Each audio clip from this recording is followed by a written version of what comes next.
하나님의 말씀은 마태복음 28장 16절로부터 20절까지 말씀입니다. 마태복음 28장 16절로부터 20절까지 제가 대표로 봉독하도록 하겠습니다. 11제자가 갈릴리에 가서 예수께서 지시하신 땅에 이르러 예수를 배웠고 경배하나 아직도 의심하는 사람들이 있더라. 예수께서 나와 말씀하여 이르시되 하늘과 땅의 모든 권세를 내게 주셨으니 그러므로 너희는 가서 모든 민족을 제자로 삼아 아버지와 아들과 성령의 이름으로 세례를 베풀고 내가 너희에게 분부한 모든 것을 가르쳐 지키게 하라. 볼지어다 내가 세상 끝날까지 너희와 항상 함께 있으리라 하시니라. 아멘. 이 시간에 우리 김정현 목사님 나오셔서 함께 이루어 가시는 하나님이란 제목으로 말씀을 증거할 때 여러분들의 귀한 은혜의 시간 되시기를 바랍니다.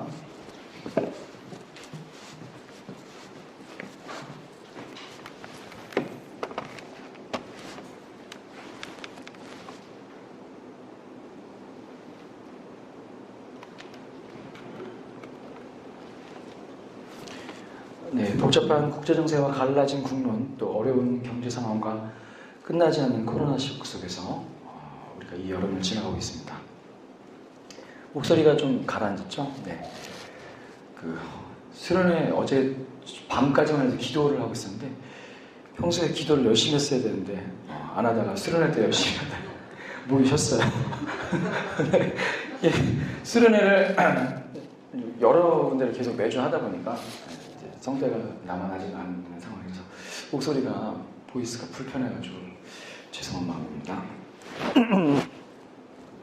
뭐 이런 여러 가지 힘든 상황 속에서도 하나님 여전히 일하고 계시고 또 그 은혜로 우리는 여전히 성도로 살아가고 있고 또 이렇게 예배하는 특권을 누리고 있습니다.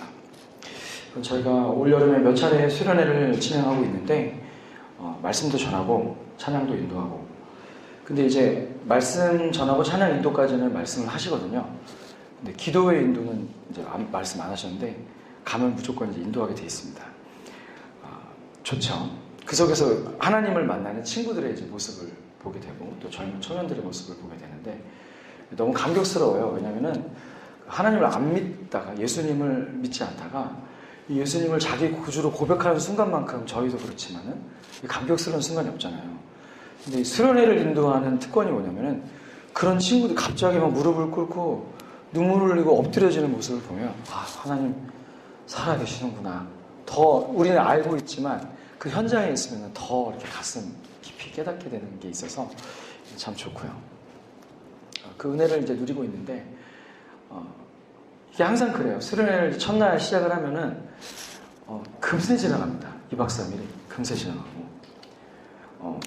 또 그 여러 해를 한 교회를 계속 섬기는 뭐 제가 6번까지 간 교회도 있는데 그 교회 가다 보면은 분명히 고등부였던 친구가 막 지금 교사 막 하고 있고 훌쩍 자라가지고 굉장히 성숙한 모습으로 교회 봉사하고 있는 모습을 보면은 이 시간이 참 빠르다 이런 생각을 해보게 됩니다.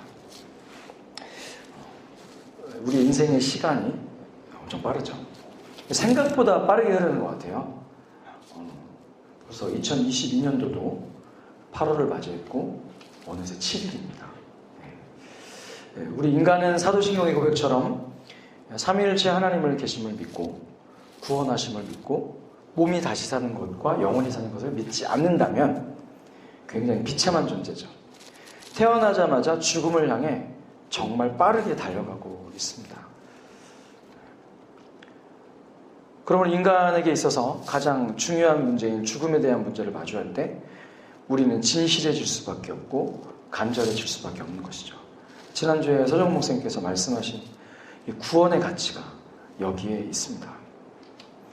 하나님의 존재가 우리 이성으로는 이해할 수 없는 삼위일체로 존재하듯이 이 새하늘과 새 땅, 우리에게 베푸실 천국도 우리의 가치 이상인 것입니다. 어떤 분은 뭐 천국을 보고 왔다고 그러시면서 거기에 뭐 12 진주문이 있고 뭐 황금길이 깔려 있고 이런 말씀을 하시는데 사실은 여러분 그분이 만약에 그게 천국이라고 보고 오셨으면은 빌 게이츠나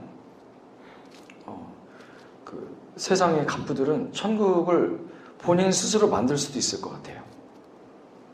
재산이 몇 조 되니까 황금길 깔아라, 12진주문 만들어라. 하나님께서 우리에게 천국이라는 것을 이렇게 보여주셨을 때 천국은 무엇 이다로 보여주지 아니하시고 천국은 무엇 같다. 예수님께서 마태복음 13장에 천국에 대한 비유를 주셨을 때도 무엇 같다. 이렇게 비유를 말씀하신 이유가 있겠죠. 그것은 무엇입니까? 우리의 이성과 우리의 물질적인 개념으로는 그 나라, 하나님께서 베푸실 새하늘과 새 땅을 해석할 수 없고 묘사할 수 없기 때문이에요. 모세가 이제 이집트에 있는 백성들을 향해 나가기 전에 그들이 물어보면 하나님 뭐라고 여호와를 소개해야 됩니까? 이랬을 때 뭐라고 말씀하시죠? I am that I am. 나는 스스로 있는 자다. 하나님이 나는 만약 세상에 있는 게 뭔가 비교될 게 있었으면은 나는 뭐뭐랑 같다 이렇게 말씀하셨을 텐데 나는 나야 이렇게 말씀하신 거죠. 나는 계속해서 나일 뿐이고 비교할 게 없다 이겁니다. 그래서 하나님께서 우리에게 베푸시는 이 새하늘과 새 땅 천국은 우리가 어떤 것을 기대하든 그 기대보다 훨씬 상회하고 있는 거죠. 그리고 그 행복은 우리가 지금 누릴 수 있는 행복 그 이상의 것인 것이죠. 상상할 수 없는 행복입니다. 그래서 그것을 알리시기 위해서 또 우리를 사랑하신 하나님께서 동일하게 아직도 깨닫지 못하고 있는 하나님의 백성들, 택하신 주의 백성들에게 복음을 전하기 위해서 우리 교회의 5가지 목적 중에 하나, 정말 중요한 목적, 전도와 선교. 그것을 우리에게 사명으로 허락해 주신 것이죠. 오늘 주님은 그래서 하나님 보좌 우편으로 승천하시기 전에 제자들에게 명령하십니다. 그리고 이 명령은요, 신약교회의 전통을 이어받은 우리에게도 똑같은 분부이고 부탁이신 것이죠. 단순히 선교하라, 거기서 그친 것이 아니라 가서 모든 민족을 제자로 삼고 세례를 주고 분부한 모든 것을 가르쳐 지키게 하여 하나님 나라 백성답게 살라고 명령하고 계신 것입니다. 그래서 우리 함께 오늘 말씀을 천천히 따라가 보시면서 그 선교 명령 가운데 있는 진리를 발견하고 또 이 말씀을 통해서 묵상할 것들을 더 깊이 나아가 보겠습니다. 16절에 보시니까 11제자가 갈릴리에 가서 예수께서 지시하신 산에 이르러 이렇게 말씀하고 있습니다. 이 산은 어딘지는 성경에 정확하게 나와 있지 않습니다. 하지만 갈릴리 주변인 것을 알 수가 있겠죠. 갈릴리 주변에 그 갈릴리의 호수의 물의 근원이 되는 북쪽에 단 땅에 있는 헐몬산이라든지 여러 산이 있는데 정확하게 그 산의 지명이 나와 있지 않아서 어느 산인지는 모르지만은 11제자가 예수님께서 지시하신 산에 이제 이르게 되었습니다. 이 사건은 갑자기 11제자가 갈릴리로 간 게 아니라 예수님께서 부활하시자마자 막달라 마리아하고 다른 마리아를 만나시게 되는데 그 마리아들에게 부탁을 하셨어요. 제자들을 만나거든 갈릴리로 오게 하라. 그래서 전하라고 했습니다. 그래서 이제 제자들이 이제 갈릴리에 이르게 되었죠. 근데 이 제자들이 참 이상해요. 예수님을 배웠고 경배를 했거든요. 근데 17절에 보니까 뭐예요? 아직도 의심하는 사람들이 있더라. 주님의 제자들임에도 불구하고 의심을 해요. 왜 의심할까요? 그만큼 부활이라는 것이 우리의 이성으로는 믿기 힘든 사건이에요. 우리가 이제 크리스찬 자녀들을 이제 교회를 이제 같이 다니잖아요. 근데 특히 모태신앙에 있는 이 자녀들일수록 하나님 믿기 좀 힘들어요. 왜냐면 엄마 아빠가 가라고 해서 교회 다니고 있는 거고, 그냥 계속해서 교회에 있는 예전을 그냥 자기는 뭔가 트레디셔널하게 전통적인 우리 집안의 전통처럼 이렇게 지키고 있는 상황이거든요. 그래서 자녀들의 믿음을 확인해 보시면은 이 친구들이 이성으로 믿기 힘든 부분에 있어서는 믿음으로 고백하지 못하는 것들이 이제 있어요. 그 중에 하나가 이제 부활이죠. 그래서 우리의 이성을 믿기 힘들죠. 어떻게 사람이 다시 살아날 수 있을까? 근데 일반 계시적으로 사실은 하나님이 베푸신 계시들을 보면, 자연들을 보면 부활이 당연한 거거든요, 사실은. 아무런 생명 없는 우리가 지금 여름에 먹고 있는 수박씨, 그냥 상에 씨를 뱉다가 잘못 놓여져 있는 수박씨가 있는데, 이 씨를 땅에 심으면 거기서 생명이 나오잖아요.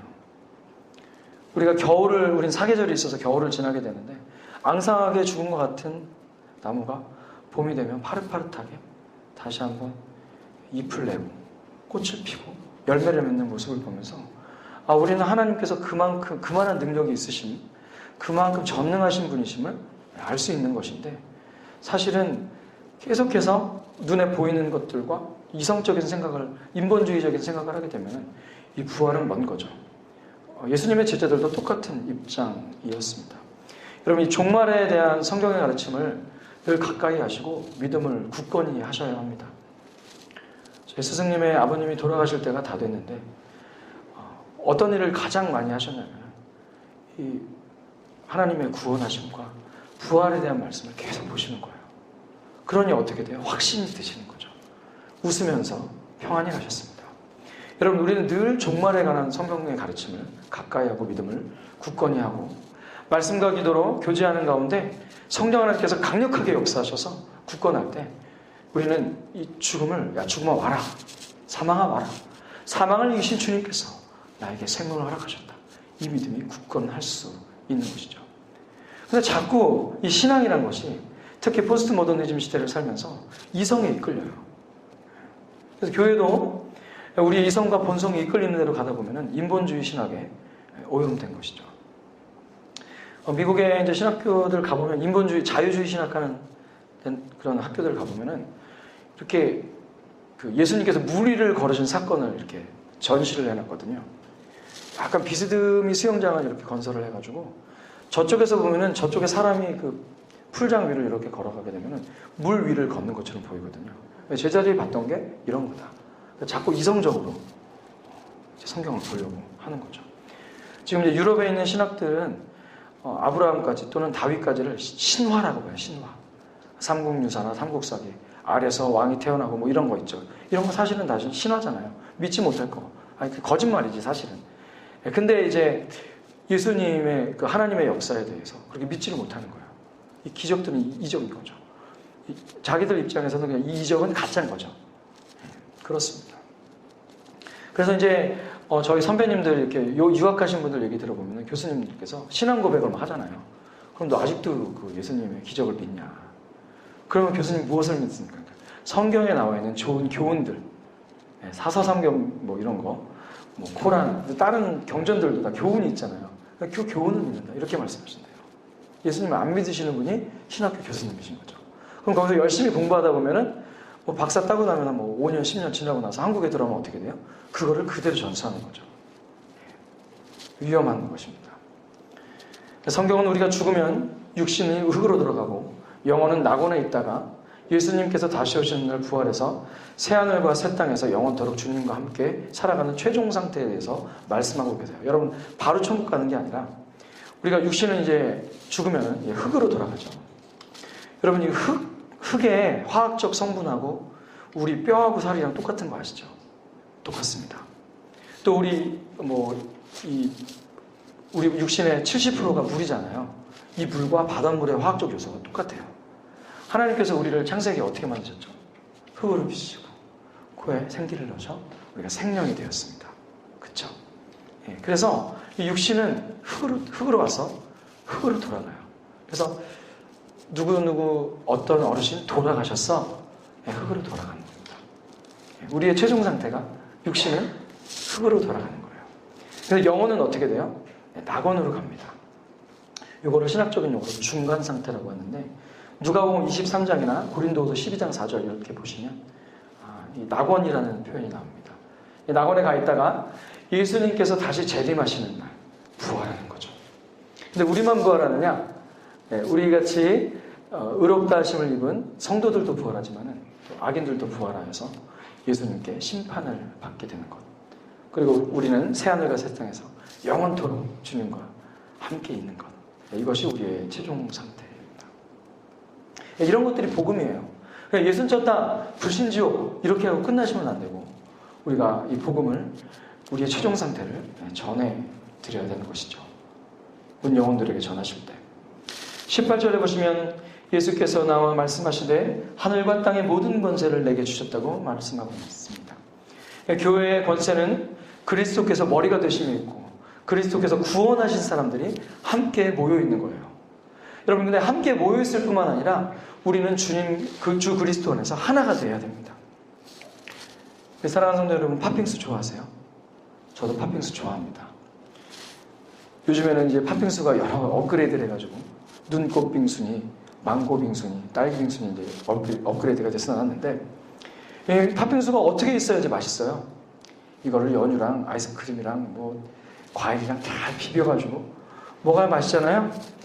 그냥 따로따로 있는 거는 그냥 모양새만 좋아 보이는 것이죠. 교회란 이런 거예요.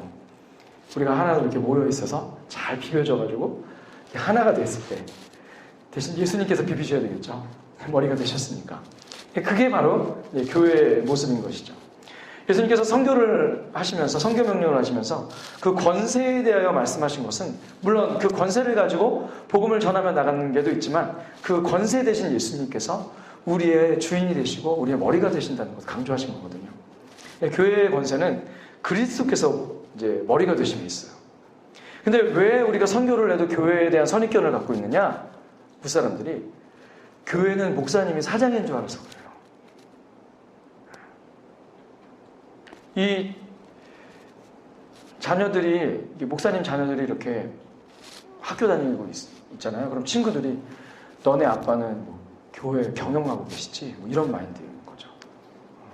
교회에서 주는 뭐 월급 많다며? 막 이러면서 이렇게 접근하는 거죠.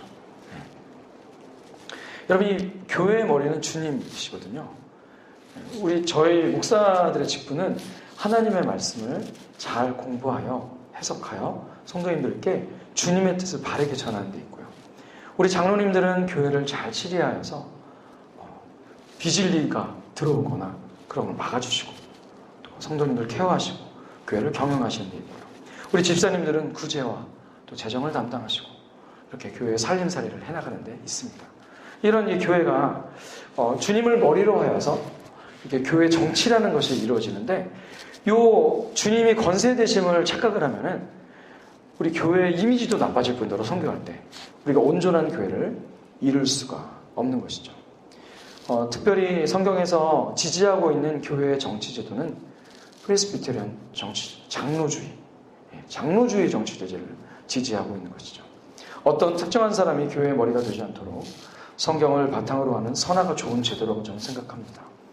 사도행전 15장에도 나와 있고요. 16장에도 나와 있고 디모데전서 4장에도 나와 있는데 협의하고 위로하고 또 치리하고 또 목사와 통역하면서 장로님들이 그렇게 교회를 정치해 나가시는 것이죠. 정치라는 말이 기분 나쁘실 수도 있겠지만 좋은 정치는 좋은 공동체를 바르게 이끌 수 있습니다. 그리고 이것이 주님께서 기뻐하시는 제도예요. 그래서 늘 당회가 있고 당회에서 진리 안에서 결정하는 결정들이야말로 교회를 잘 주님이 머리 드실 수 있도록 이끄실 수 있는 그런 정치 제도인 것이죠. 그렇게 교회가 온전히 서갈 때 우리가 선교를 해도 당당하고 우리 교회에 와보시라고 우리 교회에 와셔서 진리와 함께 기뻐하자고 전할 수가 있는 것입니다. 우리 19절 보시겠습니다. 그러므로 너희는 가서 모든 민족을 제자로 삼아 아버지와 아들과 성령의 이름으로 세례를 베풀고 이렇게 고백하고 있죠. 주의 자녀인 우리가 주님의 권세를 가지고 해야 할 사명은요, 첫 번째는 가는 겁니다. 가야 돼요. 선교사님들은 그 선교지로 가시는 것이고요. 우리는 어디로 갑니까? 우리가 있는 곳이 선교지가 되는 것이죠. 또한 우리는 비록 그 선교지로 가지 못하지만은 우리는 또 보내는 선교사인데요. 이거 말이 편해서 보내는 선교사지 편한 거 아니냐? 그렇지 않습니다. 저는 좀 이런 예화를 들고 싶은데요. 절벽 밑에 사람이 떨어져 있잖아요. 그럼 우리 선교사님들은 어떤 분이시냐면은 밧줄을 허리에 두르고 절벽 밑으로 내려가시는 분이 선교사님들이세요. 그러면 선교사님을 이 절벽 밑으로 내려갈 수 있도록 위에서 밧줄을 붙잡아줄 사람들이 필요하잖아요. 천천히 내려주는 역할을 교회가 하는 겁니다. 교회 지체들이 하는 것이고 우리가 하는 것이죠. 그리고 나중에 이제 구원을 이제 이 낭떠러지에 절벽에 떨어진 사람을 구원을 했어요. 그럼 다시 끌어올려야 되잖아요.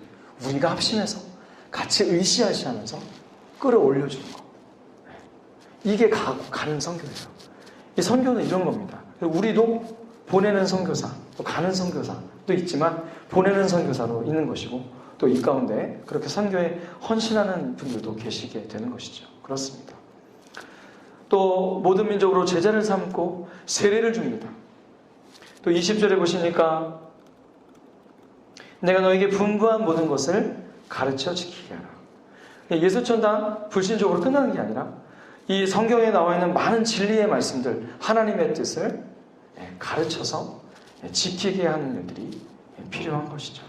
그렇습니다. 복음을 잘 설명하고 진리를 잘 설명해야 해서 영혼을 소유하게 되는 일을 첫 번째, 두 번째, 나그네 인생을 어떻게 하나님의 백성으로 살아갈 수 있는지 잘 지키게 안내하는 것들이 교회의 또 존재, 목적인 것이죠. 그래서 선교회는 뭐가 반드시 따라야 돼요? 교회의 정치제도가 잘 되어서 아름다운 교회를 형성해가는 것도 중요하고 또 교회가 진리가 살아있어서 그 성경의 내용을 잘 가르쳐 지키게 하는 리더들도 또 우리 교인들도 필요한 것이죠. 그렇습니다. 그래서 교회는요, 한 가지 목적으로 존재하지 않고 5가지 목적을 갖고 있어요. 예배하고, 교육하고, 선교하고, 구제하고, 봉사하는 목적을 가지고 가야 건강한 교회가 될 수 있습니다. 여러분, 한 가지 영양소만 섭취하면 우리의 건강 해치잖아요. 근데 5대 영양소를 잘 골고루 섭취를 할 때 건강한 교회가 되가는 것인데 우리 교회가 어느 부분이 부족하고 어느 부분을 소홀히 하고 있는지 잘 생각하셔서 우리 주님의 십자가 교회가 건강한 교회가 되기를 소망합니다. 마지막으로 우리에게 사명을 주시면서 말씀하십니다. 볼지어다 내가 세상 끝날까지 너희와 항상 함께 있으리라 하십니다.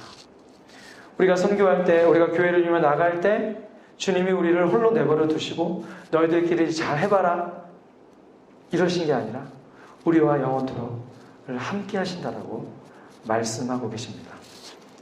우리 주님의 이름은 뭘까요? 마태복음 1장 23절에 보니까 우리 주님의 이름은 임마누엘이시죠. 히브리어로 임은 위드입니다. 아누, 우리, 엘, 하나님. 하나님이 우리와 함께 하시다. 예수님이신 거죠. 이 예수님이 자기 몸을 가리켜 성전이라고 말씀하셨죠. 당시의 성전은 어떤 곳이죠? 하나님이 우리와 함께 하시는 장소. 성막은 뭐죠? 성막도 하나님이 이스라엘 백성과 함께 하시는 것. 우리 예수님, 하나님이 우리와 함께 하시는 것. 예수님이 하나님이시고 우리와 함께 하시는 하나님이 세상 끝날까지 우리와 함께 하신다고 말씀하고 계신 것이죠. 그래서 임마누엘로 오신 주님께서 지금도 임마누엘 하신다는 약속이 이 말씀에 담겨져 있습니다. 우리 주님께서는 우리와 함께 하시고 보존하시고 통치하시고 우리와 함께 협력하시며 섭리하십니다. 그런데 저는 우리가 오늘 이 말씀을 통해서 한 가지 고민해 볼 문제가 있는데 그것은 하나님의 전능하심과 우리의 역할이에요. 사실 하나님께서는 계획하신 것을 반드시 이루시는 분이고 홀로 이루실 수 있는 분이십니다. 홀로. 여러분, 하나님이 우리를 사랑하시잖아요. 근데 사실 우리를 사랑하시지만 하나님은 홀로도 사랑하실 수 있어요. 이 존 오웬이라는 청교도 신학자의 교제라는 책에 보면 성부와 성령과 성자 이 삼위께서 서로 사랑하심으로 존재하신다고 말씀하시죠. 그래서 홀로도 사랑하실 수 있지만 그 사랑이신 하나님께서 우리까지도 사랑하시는 은혜가 우리를 받아들이고 우리가 그것을 받아들이고 있는 것이죠. 혼자 하실 수 있는 분이에요. 근데 우주를 만드신 분께서, 전능하신 분께서, 세상을 창조하시고 우리를 만드신 주님께서 우리에게 부탁을 하고 계신 거예요. 우리에게 부탁을 하고 계신 거예요. 우리가 과연 왜 필요한 거죠? 전능하신 하나님께. 오늘 주님의 마지막 명령을 보면 복음이 전해지는 것이 주님의 뜻입니다. 세상 사람들이 인식하든 인식하지 않든 복음은 전해졌어요. 이스라엘에서 아프리카로, 그리고 유럽으로, 더 많은 인도로, 신대륙으로, 아시아로 복음 전해졌거든요. 그런데 하나님은 이 일을 하실 때 홀로 이루실 수 있음에도 불구하고 하나님은 사람을 사용하셔서 이 일을 이루셨어요. 사람을 사용하셔서. 이게 이해가 안 가는 겁니다. 하나님 혼자 다 하시면 되는데, 하나님이 우리 교회도 하나님께서 목회하시면 되고, 제가 지금 수련회 다니고 있는데 하나님께서 수련회 그냥 계속 진행하시면 되고, 하나님께서 다 선교도 이루시면 되는데 사람을 사용하세요. 하나님이 기뻐하셔요. 그 뜻은 왜 그러실까? 전능하신 주님이 혼자 하시면 되는데 왜 우리를 사용하실까요? 저는 두 가지로 그 뜻이 있다고 생각을 해보았습니다. 첫 번째는 그것 자체가 사람과 함께 하시는 하나님이, 그게 함께 하시는 게 하나님이 기뻐하시는 하나님의 뜻이에요. 또 게다가 순전히 우리 몫으로 우리가 살게 하십니다. 죄의 원인 되시는 하나님께서 죄의 원인인 인간의 자유를 침범하지 않으세요. 죄의 원이신 하나님은 우리를 사용하셔서 신비롭고 조화롭게 교회를 이루어 가십니다. 하나님의 뜻을 이루어 가십니다. 그러니 우리 성도된 자들의 위치가 얼마나 명예롭고 얼마나 아름다운 것이에요. 하나님이 같이 일하자고 같은 위치로 끌어올려 같이 일하시고 함께 하시는 것이거든요. 그러니 우리가 교회에서 지금 봉사하고 예배하고 있는, 선교하고 전도하고 구제하는 모든 일들, 교육하는 모든 일들이 우리에게는 아름다운 일이고 하나님이 우리를 높여주셨다는 증거입니다. 이것만큼 아름다운 일이 없는 거예요. 예배팀으로 봉사하시는 일, 비록 아무도 알아주지 않지만 주방에서 성도들의 식사를 준비하는 일까지 참으로 명예롭고 아름다운 일이 아닐 수가 없는 것이죠. 두 번째는 하나님은 그분의 큰 일을 이루어 가시면서 우리와 사랑하고 교제하기를 원하십니다. 그래서 하나님의 일들은요, 하나님의 사역의 결과들은요, 무슨 결과인 줄 아세요? 하나님과 우리가 사랑한 결과, 사랑의 교제의 결과로서 주어지는 열매들이에요. 저도 젊은 세대들을 위해서 수련회 강사로 많이 나가지만요, 저는 사실은 말씀을 전하러 가고 찬양을 인도하러 가고 기도를 인도하러 가지만 하나님께서 깊은 묵상 가운데 제가 이제 그 일들을 준비하면서 막 기도를 했는데 하나님이 저에게 큰 깨달음 하나 주신 거는, 정연아, 이 수련회는 네가 아이들을 위해 왔지만, 청년들을 위해 왔지만 너와 나의 깊은 교제가 더 중요해. 이러시는 거죠. 마음속에 그런 생각을 주시는 거죠. 하나님과 내가 사랑한 결과가 설교이고, 하나님과 내가 사랑한 결과가 찬양이며, 하나님과 내가 사랑한 결과가 예배인 것입니다. 사랑의 교제로서 결과가 주어지는 것이죠.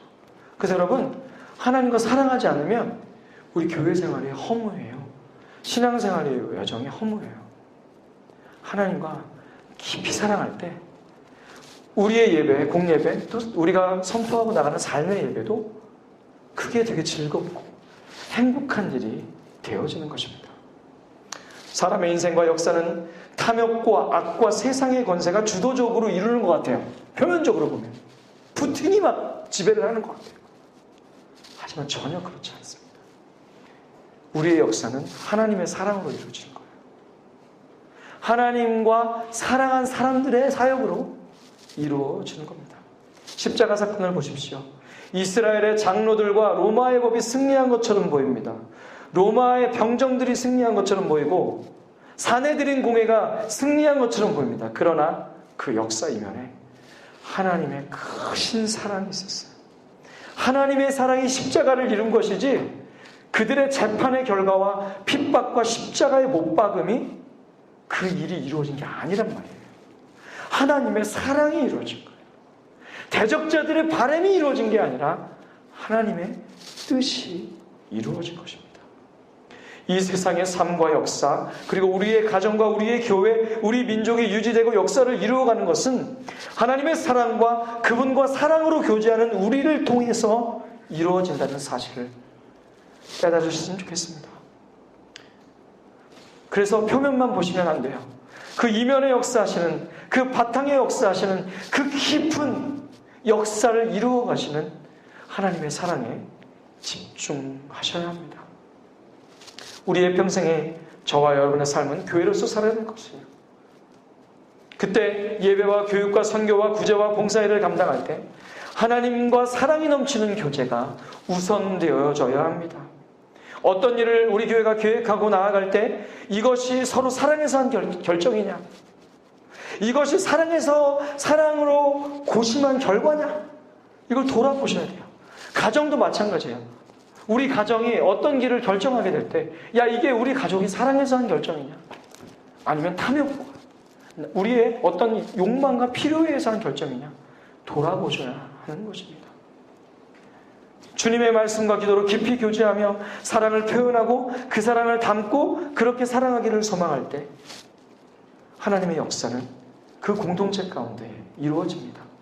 사도행전 2장 46절에서 47절을 보니까 날마다 마음을 같이하여 성전에 모이기를 힘쓰고 집에서 떡을 떼며 기쁨과 순전한 마음으로 음식을 먹고 하나님을 찬미하며 또 온 백성에게 칭송을 받으니 주께서 구원받는 사람을 날마다 더하게 하시니라.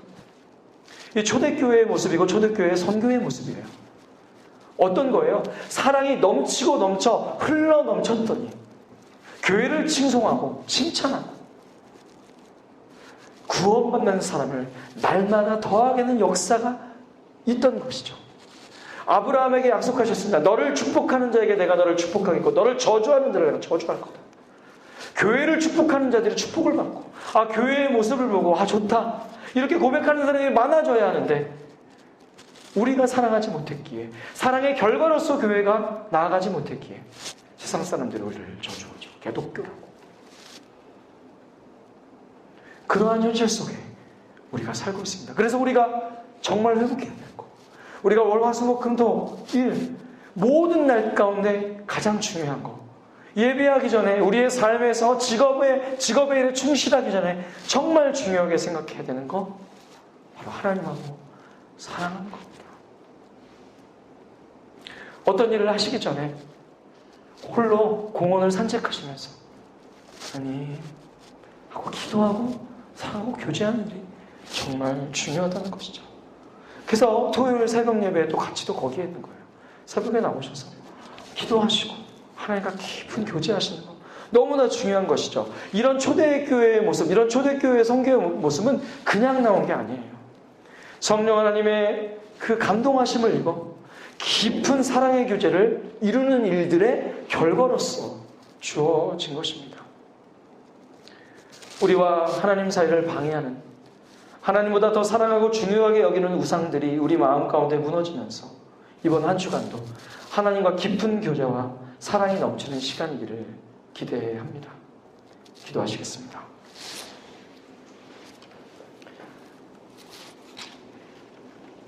사랑이신 하나님 아버지, 사랑 그 자체이신 하나님을 찬양합니다. 또한 자격 없는 우리를 하나님의 큰 일을 이루시는 역사 가운데 크고 작은 역할로 불러주심을 또한 감사합니다. 그러나 주님, 세상과 구별된 우리의 성도된 신분이 어지러운 세상과 충돌하며